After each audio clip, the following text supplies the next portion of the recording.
দেখুন, ইডি সিবিআইয়ের সামনে পড়লে পরে অনেকেই অসুস্থ হয়। মদন মিত্রের মতো স্টাইলিশ নেতা সে পর্যন্ত অসুস্থ হয়ে বুকে ব্যথা নিয়ে উডবার্ন ওয়ার্ডে ভর্তি হয়েছে, তো ইনি কোন ছাড়? এবং এনার বিপদ হচ্ছে শ্যাম রাখি না কুল রাখি। এই যে ওসি যিনি অ্যারেস্ট হয়েছেন মণ্ডলবাবু, তার কারণ হচ্ছে সত্যি কথা বললে পরে তৃণমূলের নেতারা ছাড়বে না। কারণ উনি তো, আমি এই বিষয়ে আমার অন্তত পক্ষে কোনো কনফিউশন নেই যে একজন থানার ওসি এত বড় সিদ্ধান্ত নিতে পারেন না।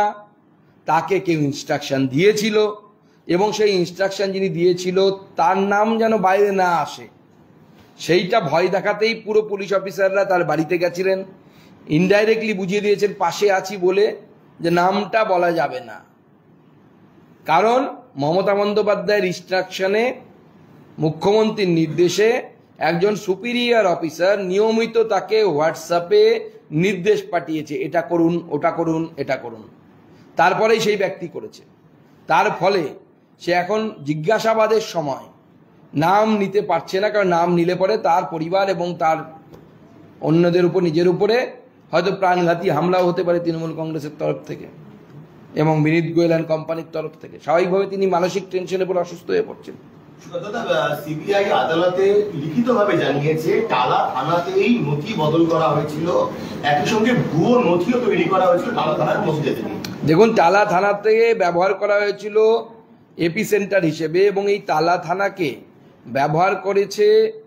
এবং আমি বলছি যে এই যে ওসি সাহেব তিনি ধরা পড়েছেন, তাকে নির্মল ঘোষ থেকে শুরু করে স্থানীয় কাউন্সিলর থেকে শুরু করে পুলিশ প্রত্যেকে দিয়ে এই কাজটা করিয়েছে। রাজ্যের কোনো ওসির, আমরা তো দেখি, আমরা ফিল্ডে থাকি, কোনো ওসির নিজের মর্জি মতো, নিজের নিয়ম মতো, ভারতবর্ষের যে সংবিধান আছে সেই সংবিধান মতো কাজ করার অধিকার নেই। তৃণমূল কংগ্রেসের লোকাল নেতারা যা বলবে সেটা তাদের করতে হয়। বাড়ির চাকরের মতো ব্যবহার করে তৃণমূল কংগ্রেসের নেতারা। এক্ষেত্রেও তা হয়েছে এবং একে বলির বকরা করা হচ্ছে, স্কেপগোট করা হচ্ছে। পরিষ্কার কথা, উচ্চ নেতৃত্ব তৃণমূল কংগ্রেসের এবং তৃণমূল কংগ্রেসের যারা প্রশাসনিক সামলাতেন, অর্থাৎ পুলিশ প্রশাসনের টপ মোস্ট ব্যক্তি, তারা যুক্ত ছিলেন। মুখ্যমন্ত্রী আজকে নবান্নে সমস্ত স্বাস্থ্যকর্তা, সমস্ত প্রিন্সিপাল সুপারদের সঙ্গে নিয়ে আজকে উচ্চ পর্যায়ের বৈঠক করছেন আর্জি করা হয়ে। অন্যদিকে চিকিৎসকরা তারাও আরেক দফা চিঠি পাঠিয়েছে নবান্নে যে তাদের দাবি এখনো মেটেনি। দেখুন 13 বছর,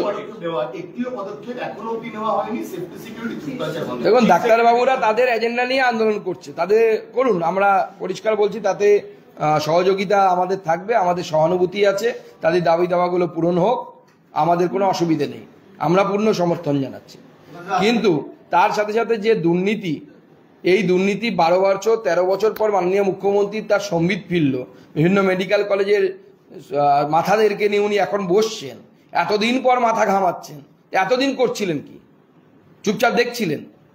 শুধু তো তাই নয়, একের পর এক আন্দোলন হচ্ছে বলে মাননীয় মুখ্যমন্ত্রী তো তার পুলিশকে দিয়ে, নতুন ডিজিকে দিয়ে ধর্মতলাতে কেসি দাস সংলগ্ন এলাকায় সমস্ত জমায়েত নিষিদ্ধ করে দিয়েছে। আন্দোলন করা যাবে না। আরে আমরা কি চীনে বাস করছি না উত্তর কোরিয়ায় বাস করছি সেটা তো বুঝতে পারছি না। পশ্চিমবঙ্গ কি উত্তর কোরিয়ার থেকেও খারাপ হয়ে গেল নাকি? আমাদের গণতান্ত্রিক অধিকার নেই, বিজেপির আন্দোলন নেই, কিন্তু অন্য কেউ যদি আন্দোলন করতে চায় সেই আন্দোলনকে বাধা দেওয়ার অধিকার সরকারকে কে দিয়েছে?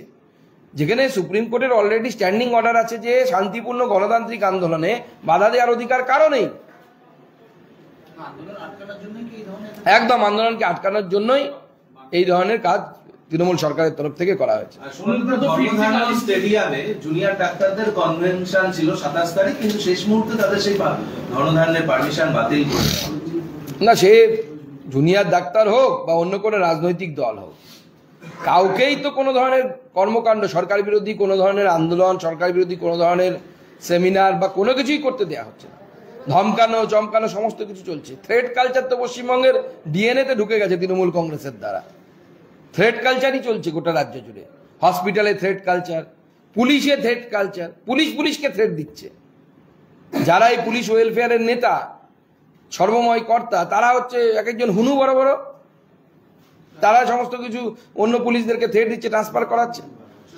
জুনিয়র ডাক্তাররা বলছে এতদিন হয়ে গেল তাও কোনো রকম কন্ডিশনই ফিল আপ হচ্ছে না, এই মর্মেই চিঠি। না না, এই রাজ্য সরকার কিছু করবে না তো, এই রাজ্য সরকার কিছু করার মতো মানসিকতা নেই। যতটুকু না করলে নয় সেইটুকু করেছে। আমাদের ভিডিও ভালো লাগলে লাইক এবং শেয়ার করুন, কমেন্ট সেকশনে গিয়ে জানান আপনাদের মতামত।